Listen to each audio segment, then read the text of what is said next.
I'm sitting out here overlooking the backyard, contemplating on how I'm going to introduce my podcast. Normally it's, hey guys, welcome to the podcast. And I was trying to think of something cool and witty and funny than something more exciting to start the podcast with. But nothing came, so here it is. Here's the introduction to today's podcast. And what I'm going to talk about today is the concept of how nothing is absolute. Because going through Christmas Day and Boxing Day, it really sort of highlighted how many things we attach ourselves to in the belief that it is 100% correct and that it is the only way and there is no other way and this is exactly how we're supposed to do it. Because for me, for this year, even though last Christmas was pretty because we were still sort of, a couple of months in from losing my husband, this year was a little bit different. It was still a little somber with the 10-year anniversary of my dad's passing, because he passed away at Christmas 10 years ago. So I had a different view this year in anticipation towards Christmas. And I remember I shared a post recently because someone had said, "Oh, you're not the Grinch, you're just grieving." And I understand that because it can look like, oh, I'm not celebrating Christmas. Oh, because it's too sad and I don't want to have those memories in anything anymore. I don't want to bring up Christmases past when, these people were all together, or we were doing all these things, and now we won't get to do these things ever again or spend time with these people.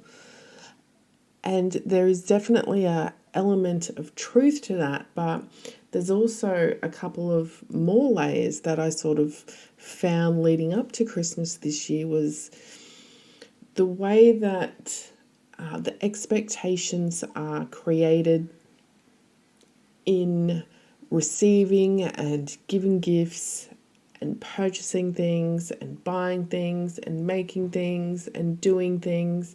And as someone who has spent the last 12 months trying to vibrate out of the everyday of what everyone else is doing, Christmas was just another one of those things, because even if you are a religious person or you understand why or how Christmas came about or whatever the reason is, based on your culture, it's, are you actually practicing that and are you actually celebrating that? And I'm sure there will be lots of people who will be, but there's also people who don't. And it made me think, well, if you're not a religious person and you're not celebrating in the birth of Jesus or whatever it is for you, it's, well, why are you celebrating Christmas?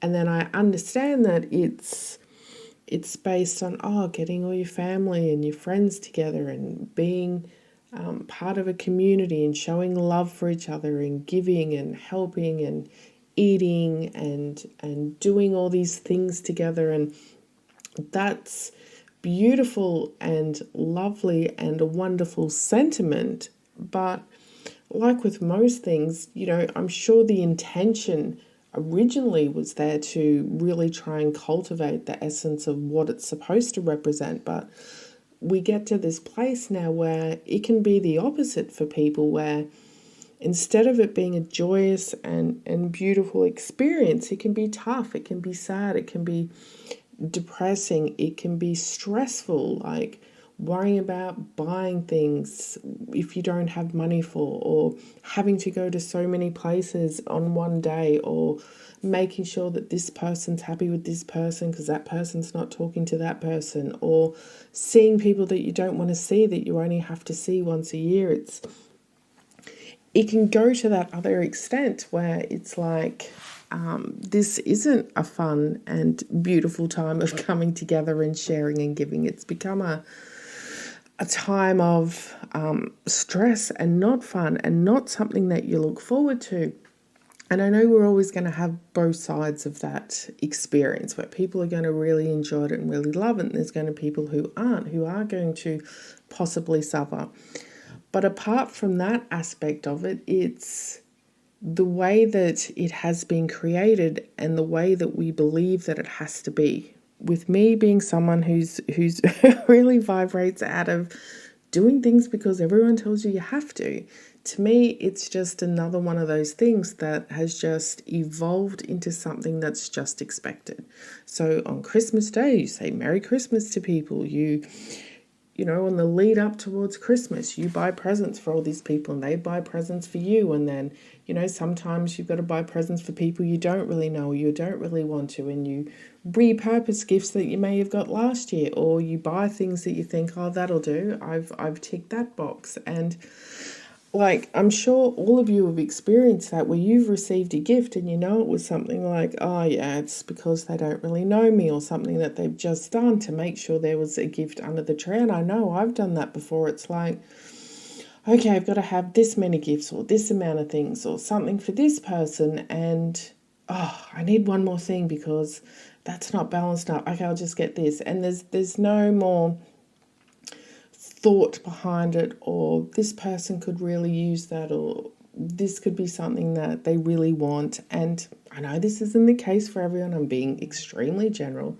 but I'm just talking on my own experience in what I have done over the Christmases. And so for this year, I decided that I wasn't doing any of it, because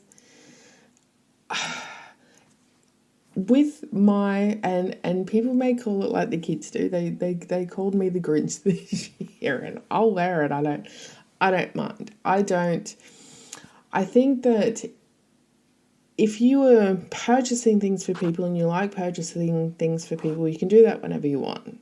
I don't believe that we need a special day to tell us when we can do that. If we want to spend time with people, we want to all be together at once, that is something else we can also do at the same time. So this year, like, I decided not to do any gifts for people, much to the disappointment of my children. But you can get stuff all year. You can get stuff all the time. Why do we have to have that anticipation of getting these things on a certain day? It's the same as the old beliefs and things that we have of people telling us that we need to, you know, finish school, go to college, get a job, get married, buy a house, have kids. That old scenario of people telling us the way that it has to be. And for this year, I've just tried to break the mold, and it wasn't in my intention to make everyone else follow what I'm doing. It's more of just bringing a different awareness to it, because especially something as big as that, when, you know, 99% of the world are going to be doing exactly the same thing, coming together as a family, spending time together, doing all those wonderful things. But we don't have to do it just because we think that we have to do it. We don't have to do it just because everyone else is doing it. We don't have to do Christmas because that's just what's happening around us. Even if you're not someone like me, even if you're someone who just doesn't want to do Christmas, but you feel like you get forced into it because, oh, you know, mum and dad are going to be there, my cousins, my brothers, my sisters, my children, but you may not want to be part of that celebration or do whatever the event is or the scheduled activity, even when everyone else around you does. And then so you deny your beliefs and your understandings and the things that you want to do in order to appease the people around you. And I know that can be super tough, especially like if you have small kids and they want Christmas and you've decided that you don't want it. It's going to be super difficult to try and explain to these kids, oh yeah, we're not doing that. So I understand where the difficulties lies and the thoughts that you can have during this time. And I know so many people won't agree with what I'm saying with about not enjoying the celebration of being together and coming together, but it's not me denying any of the acts of what you're actually doing. It's just me denying the the using of the particular date of us being able to achieve that. But you can see also how by having that date once a year, there could be times that you would not all come together if you didn't have that Christmas, if you didn't have that date once a year, because I know, and I can tell you as being on both sides of the stick, how many times have you said to someone, oh, we'll catch up next week, and you don't. You don't. I've done it. People have done it to me. I've done it to people, and it's not, occasionally it can be because you don't really want to. Sometimes you can be super busy, but if it was one of your biggest priorities, you would make time for it. Whereas I guess Christmas is like a forced event or a forced occasion. Not the right word, I know it sounds harsh, but it's like it's making you have to do that social community type connection thing. And making's not the right word either, but you know what I mean. It is giving you that at least once a year where you are going to make an effort to go and see, maybe grandma who you don't visit or something like that. And I'm also coming from the perspective of not everything else that I am or what I do say or whatever. Like, I do have a small family, so it's not like I have heaps of cousins and heaps of extended relatives. So for me, it's quite easy to be able to sort of withdraw and not have as much to do because I don't have one of those huge families. And I know some people do have huge families where they have, they still have all their grandparents, they have their parents, they have brothers and sisters and their families and cousins, and it just extends all the way around. But I don't. So it has been a different perspective for me in that way because I don't have that full huge family around me. And I'm just using Christmas as an example of a way that we can really sort of buy into the beliefs that have been handed down to us, that we are fully surrounded by. And it can be super difficult to try and think against that when everyone is thinking that. And I know as part of this spiritual journey that I've been on is having such unique and different thoughts to other people that it's like, well, hang on a minute. Am I crazy? Why am I the only one thinking like this? Why is no one else questioning this? And I don't think that is something that everyone is going to do, is to question every single thing that happens around them. And you're not even meant to.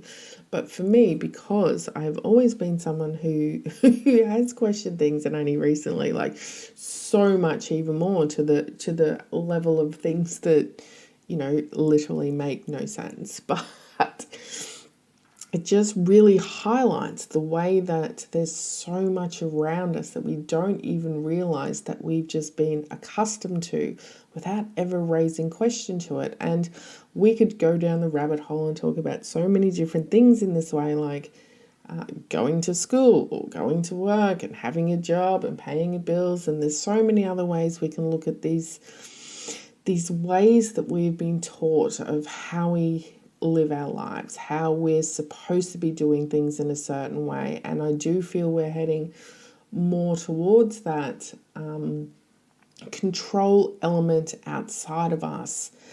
And I really want to make sure for myself and anyone else who's sort of in my energy or around me or in, my immediate space, that we know that we do have a choice. We get to choose which of those things we want to believe in, which ones we don't want to believe in. And sometimes it is so hard to go against what everyone else is saying, what everyone else is doing, that sometimes we won't speak up, we won't withdraw, we won't vibrate out of that same that everyone else has, because we don't want to be standing out of the crowd. We don't want to be the odd man out. We do want to still be part of that community. And I'm telling you, there is a very deep level of bravery that comes with being able to find your own truth and then fully stand in it. And it is extremely lonely and extremely difficult. It is so much easier to follow the crowd and follow what everyone else is saying and doing. And I'm not here to tell you all to, fight the system, fuck the world, blah, blah, blah. It's just being able to really sort of look at everything that's going on around you and tune in and see if those are things that you want to continue to do. Are those things that you want to continue to believe them, or are they just thoughts and processes that have just been created around you and handed down and fully supported by community and what everyone else is doing as being a truth, whereas in fact there could be a different one, there could be something different. And if you start looking at some people who are talking about spirituality and things, like you'll hear that whole sheep mentality of people just, following everyone else and doing what they're told. And I'm not going to go down that on, how many people do that, because people will black and white argue with me and say, no, but you have to do it. You have to do this. You have to. Like, why would you not? What's wrong with you? You're an idiot. And I get that, but that's where some people are. Some people are so firm in their own beliefs that they don't see that there is another alternative, that there is an alternative idea or thought. And my purpose is not to ram down that this is wrong and this is right and this is correct. It's to give you that opportunity to be aware of everything that goes on around you and know that you have a choice to believe something different, even if it is something totally radical and not like everyone else is thinking or doing. And that's the power that we have, is being able to have our own thoughts and to make up our own minds. And it doesn't need to be something that is set in stone and right now you can say, oh, I'm not believing in this anymore, this is a lie and the government's done this and people have done this and blah blah blah. It's not that, because you can change your mind as well. You may think, oh yeah, I can see what they're doing there, but I don't really believe in that, or I'm not going to follow that, or I'm just going to do something different, or I'm going to say no to that, or I'm going to say yes to that. It's just being able to be in that fluid space of allowing yourself to find your truth and your own awareness and your own understandings in every part of your life. Not just, oh, but I do all this, in my spare time, but over here at work I'm following the line and following the systems. Just know that you always get a choice and you always get to choose what you believe in, and we don't need to have to succumb to the peer pressure just in order to make other people feel better, because it's your life, and the only way we make change in this world and in this life is us. And you will hear many people say that it starts with us, and it truly does. We're not here to change other people's opinions or tell them to go do other things. It starts with us. And my voice speaking this is just me sharing my experience and what I've seen, and give you an alternative thought idea. I am not here to, start jumping on a soapbox, although I could, and I know sometimes I do. But you get to that stage where you're like, no, I want to talk about these things. But I really truly understand the way how everyone does have their own thoughts and they have their own ideas, and it is based on so many different factors that we couldn't even possibly list them and say why or how. But just knowing that there's always that opportunity for you to make your own choices, your own decisions, and to question the things around you and just find what's the truth for you in every moment. That's literally all you can do. And just remember, we are just energetic vibrational frequencies, and I will continue to say this forever until people believe me at our lowest level that we can physically see with our eyes or understand with our mind. We are energetic vibrational frequencies. That's all we break down to. That's all we actually are. And these ideas and these thoughts and these experiences around us are based on their own energetic vibrational frequencies as well. So there's never a chance of you not believing something or not tuning into something as being something that's, that's not going to be right for you or not going to work out for you, because it's just, you can choose to vibrate out of that grid. And we've spoken about grids before. We're not matching up to that vibrational frequency anymore, and you can choose to create your own vibrational frequency on a new belief, or jump into another one that feels more aligned with who you are. But you will always have a chance, and you will always get to choose how you want to feel and what feels good for you and what doesn't, based on whatever the vibrational frequency is of that thought, experience, or belief. And that is my podcast for today. You will be hearing me in next week's podcast.